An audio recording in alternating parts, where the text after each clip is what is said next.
So hello everyone, welcome to the full review of the Akko ACR Top 75 keyboard. It's a wonderful keyboard kit at a very decent, I wouldn't say affordable price, I would say a very decent price point for what it is. The aluminum version has been reviewed thoroughly by one of my content creator friends, Cavite Tech. Do check up his channel and review, very detailed. And so I got this acrylic version, which also RX003 has a review on. You can check his channel as well. Really good and awesome guy. I love his Switch reviews.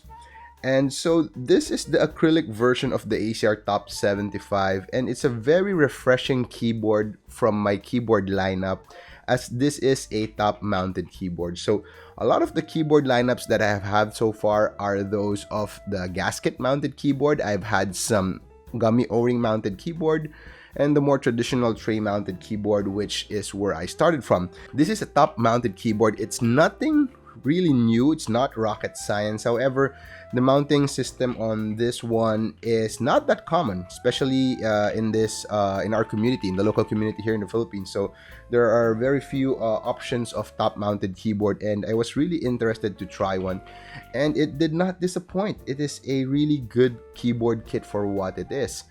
I love that it is very easy to build. It is really beginners friendly.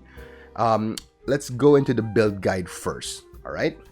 So here we have the box, which is pretty thick, thicker than the usual Akko keyboard. And then we have the PCB, south facing with a daughter board, so that's really nice.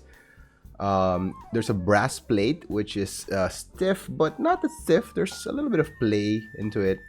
And here we have the stabilizers. Again, really good. I did not even mod the stabilizers that I'm using in my keyboard.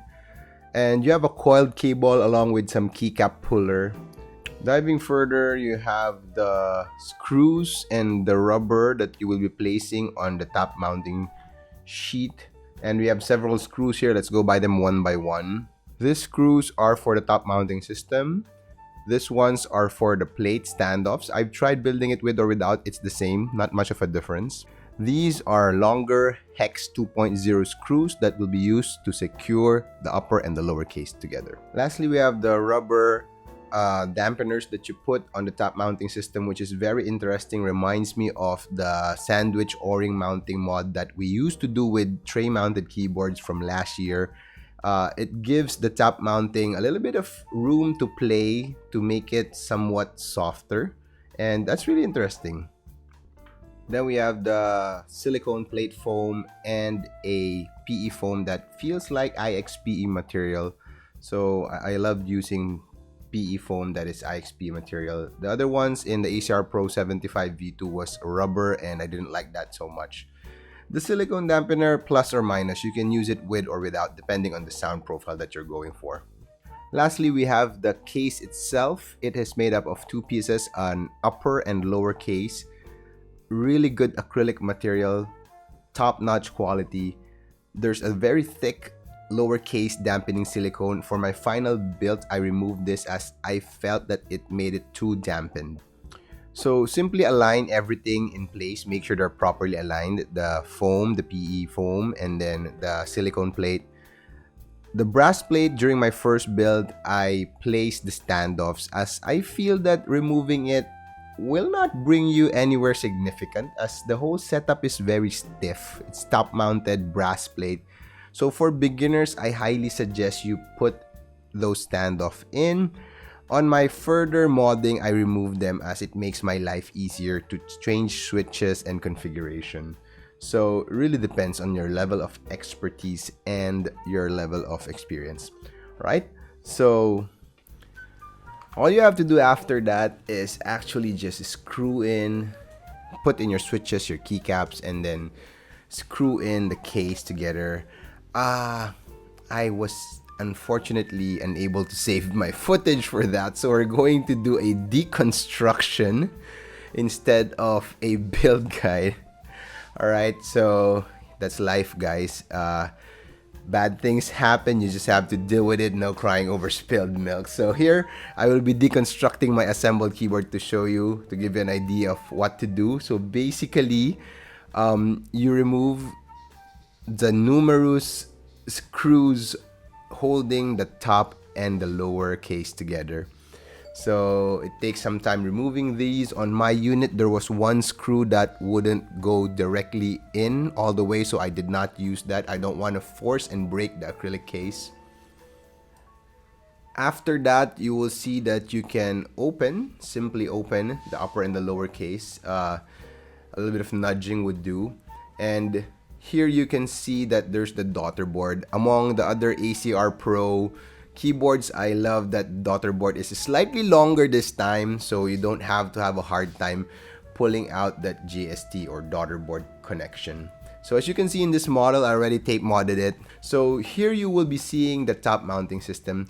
Again, there are several screws that you will need to put around. And my tip for you guys is not to screw it all the way. Just finger tighten it so that the screws do not squish the mounting system, so that you will still have some sort of bounce and play when using the keyboard. So here it is. Here's the top mounting system that I've told you. You just slide in those rubber dampener jacket thing and then put the screw on top of it, right? And simply place everything back. And there are several ways on how you can do this. You can put the rubber jackets and then slap it back in the top case and then put the screws. I've tried several methods. I find this to be the easiest. You put in the jackets and the screws first, after which you've aligned the screws, all of the screws in place. You put then that plate PCB sandwich into the top case. By far, I think this is the easiest method, so that you don't have a hard time trying to shoot those screws in place. All right, and that's it from there. Just simply tighten the screws, not too tight, and then put in the lower case, screw it back together, and your keyboard is built.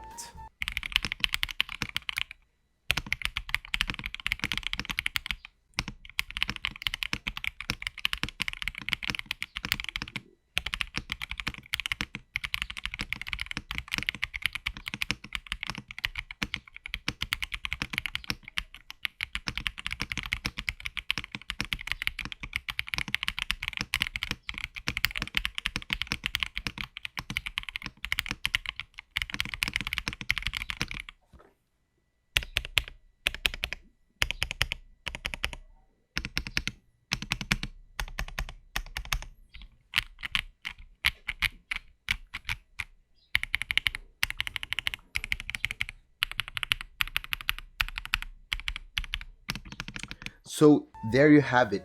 Very easy to build.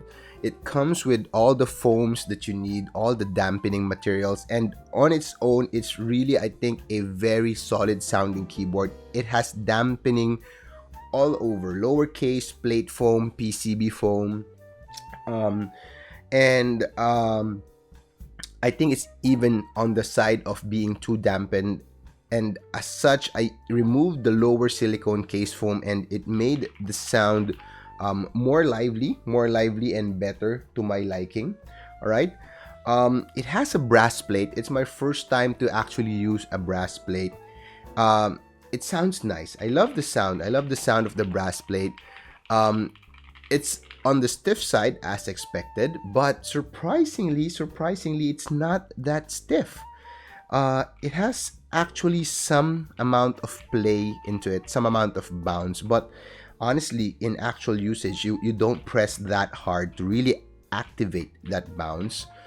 But it's good. It's not uncomfortable to use, if that's what we're looking for. Again, this hobby is very subjective.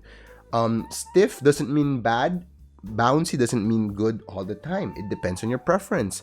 And for this keyboard, I love it for what it is, because among the keyboards that I have, this would probably be on the stiffer side, one of the most stiff keyboard that I had, and yet I still enjoy using it.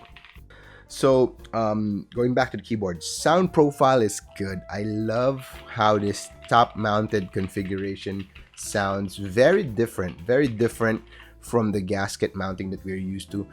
It's more on the livelier sound profile, a bit more clacky. Considering that this has silicone damping with it, I think you can make this even louder and a bit more lively by removing the silicone plate foam. But for those who want it sounding clean, in this configuration, I have the plate foam and the PCB foam.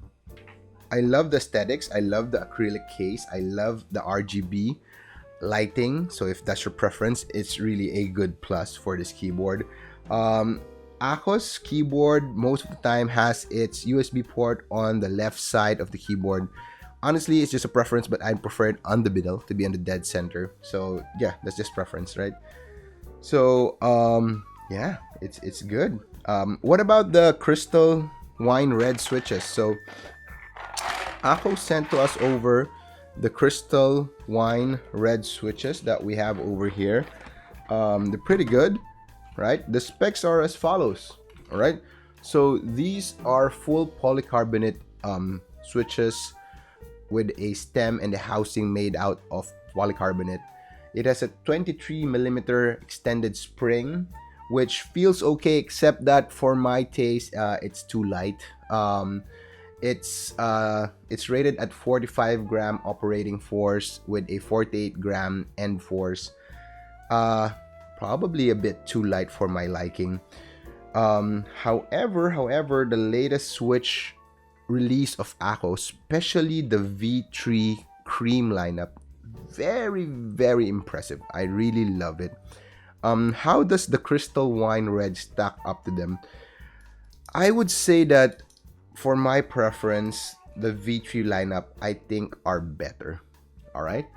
Don't get me wrong, these are good switches. The crystal wine red switch sounds good, a bit deeper sounding than the cream yellows, but I still feel that they're on the clacky side of the spectrum.